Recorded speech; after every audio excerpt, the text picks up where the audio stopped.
Hello my unique queens, Quiana Unique here. Welcome back to my channel. Today we're going to be making a hair bonnet and you will need some satin fabric as well as some paper. I have some Christmas paper here. You're also going to need a ruler, some scissors for fabric as well as some scissors from paper.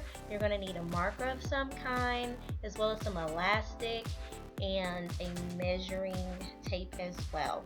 So I chose wrapping paper because a regular sheet of paper is not going to be long enough, but you can definitely put more than one sheet of paper together and tape it to get the proper measurement. But what I am going to do is I'm measuring out 12 inches long as well as 12 inches wide. Now if you're using wrapping paper that has the 1-inch squares on there, you can simply count 12 squares, put a mark, and then count another 12 squares, and then you'll have your length and your height.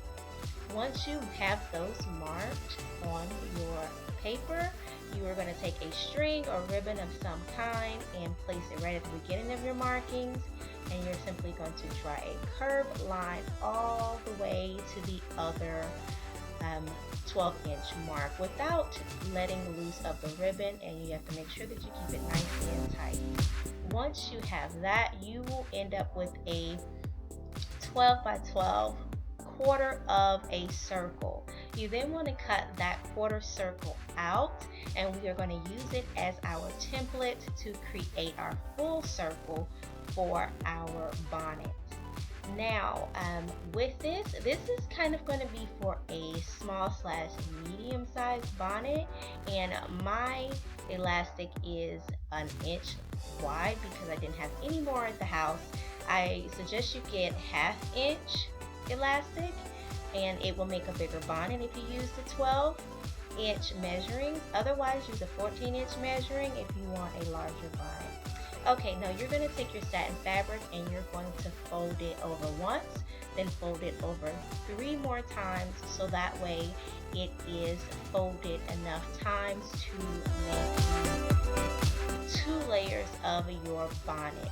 Once you have that, you're going to find the corner that has all 4 ends are folded, so you're all 4 ends folded side, and you're going to pin your template right on top, and you're going to cut your template out.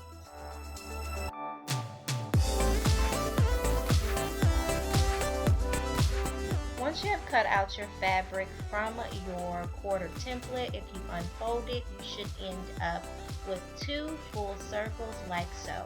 After that, you want to lay your fabrics with the correct sides facing inward, and you want to stitch along the edges with a 3/8 seam allowance. After that, you're going to fold the right sides out, and then I suggest ironing your creases and your fabric to make sure that it is nice and flat before we proceed to the next step. The next step is for you to measure your head to know how long you want your elastic. I measured my head and I got around 22 to 23 inches, which is kind of funny to me. But after you get that, you are going to cut out exactly that measurement, because once we get ready to sew the elastic, we're going to take that in just a bit. But once you have your measurement done, cut your elastic to that measurement, and then I'm just using my elastic as a guide to know how big I need to make the pocket for my elastic. So I'm going to place pins to kind of give me a guide of how wide I need for my elastic pocket to be. And what you're going to do after you make a measurement and put your pins along the circle, you want to do a straight stitch all the way around this center part, and you want to make sure that you do not leave an opening like you left an opening for the beginning, which I did not mention. So make sure that your first stitch around you leave an opening so that way you can turn it inside out, and then the second stitch around you're going to make sure that you stitch it all the way around, and then after that you're going to attach your elastic to a safety pin and feed the elastic through the bonnet Once the other end comes out, you are going to take the safety pins off, lay your elastic one on top of each other with at least a half an inch overlapping, and you're going to do a zigzag stitch going back and forth the two layers of elastic, and that's going to secure them together. Once you have both of them secured together, you're going to push it back into your bonnet and you're going to sew your bonnet closed with a straight stitch. After you do that step, that is your final step and your hair bonnet will be complete.